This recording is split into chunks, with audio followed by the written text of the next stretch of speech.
বাড়িতে পেঁয়াজ রসুন না থাকলে বাটা মাছ একবার এইভাবে রান্না করে দেখুন। খেতে হয় যেমন স্বাদ, আর রান্নাটাও অনেকটা ঘরোয়া উপকরণ দিয়ে। শুধু মাছটাই বাইরের কিনেছি। প্রথমে একটা কড়াই গরম করে নিয়েছি। কড়াইতে দিয়ে দিয়েছি 1 কাপ সর্ষের তেল।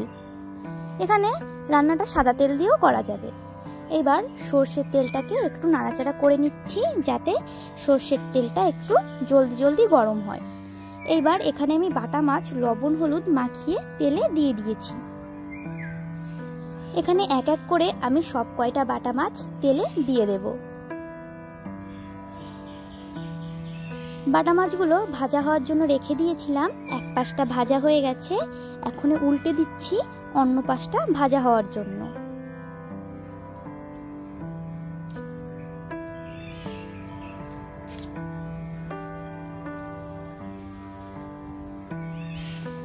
বাটা মাছের দুপাশটাই ভাজা হয়ে গেছে, এখন নামিয়ে নেব। এখানে কড়াইতে তেল ছিল, সেই তেলের ভেতরে আমি দিয়ে দিয়েছি আগে থেকে কেটে রাখা আলু। এক এক করে প্রথমে আমি এখানে তেলের ভেতরে আলুগুলো দিয়ে দেব। আলুগুলো দেওয়া হয়ে গেলে একবার তেলের সঙ্গে আলুগুলোকে ভালো করে নাড়াচাড়া করে নেব। এইবার আলুর ভেতরে দিয়ে দেব সামান্য পরিমাণে লবণ। লবণ দিয়ে আবারও আলুগুলোকে ভালো করে নাড়াচাড়া করে মিশিয়ে নিতে হবে।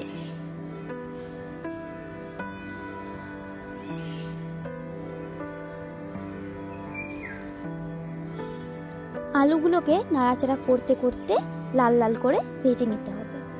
এখানে আলুর কালারটাও অনেকটা লাল লাল হয়ে গেছে, আলুগুলোও ভাজা হয়ে গেছে। এখন আলুগুলোকে আমি নামিয়ে নেব।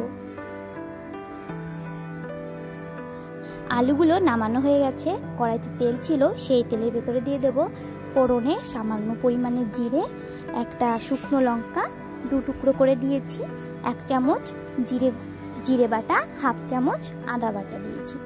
এইবার এই উপকরণগুলোকে তেলের সঙ্গে একটু নাড়াচাড়া করে মিশিয়ে নিতে হবে। গ্যাসের আঁচটাকে অবশ্যই কমিয়ে রাখতে হবে যাতে এই মশলাটা পুড়ে না যায়। একটু নাড়াচাড়া করে এর ভেতরে দিয়ে দেব সামান্য পরিমাণে শুকনো লঙ্কা বাটা। শুকনো লঙ্কা বাটাটা দিয়েছি, এবার ভালো করে আবারও নাড়াচাড়া করতে থাকবো। নাড়াচাড়া করে একটু মিশিয়ে নেওয়ার পরে এর ভেতরে দিয়ে দেব ভেজে রাখা আলুগুলো। আলুগুলো দিয়ে আবারও ভালো করে নাড়াচাড়া করে নিতে হবে।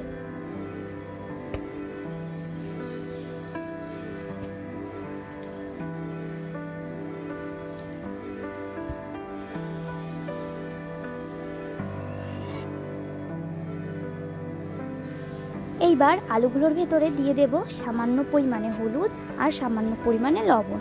লবণটা নিজেদের স্বাদ অনুসারে দিলেই হবে।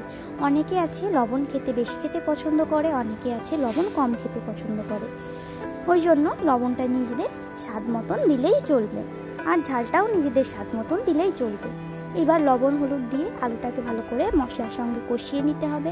কষিয়ে নেওয়ার পরে আমি এবার আলুর উপরে দিয়ে দিচ্ছি পরিমাণ মতন জল। জলটা দিয়েছি পরিমাপ মতন যাতে আলুটা ভালো করে সেদ্ধ হয়ে যায়। এবার একটু নাড়াচাড়া করে নেব।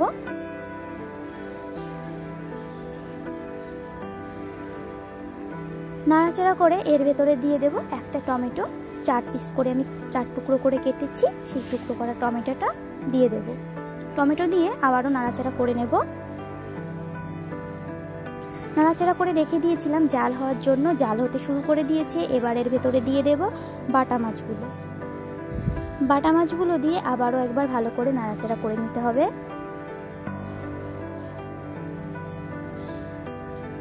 নাড়াচাড়া করে আবারও রেখে দিতে হবে জাল হওয়ার জন্য। জাল হতে শুরু করে দিয়েছে। এবার এর উপরে দিয়ে দেব 1/2 চামচ গরম মশলার গুঁড়ো।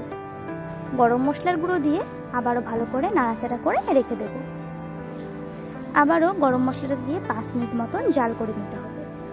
5 মিনিট মতন জাল করে নেওয়ার পরে আমাদের আজকের রেসিপি তৈরি। ভিডিওটি কেমন হয়েছে অবশ্যই কমেন্টে জানাবে। ভিডিও ভালো লাগলে অবশ্যই একটা লাইক করবে।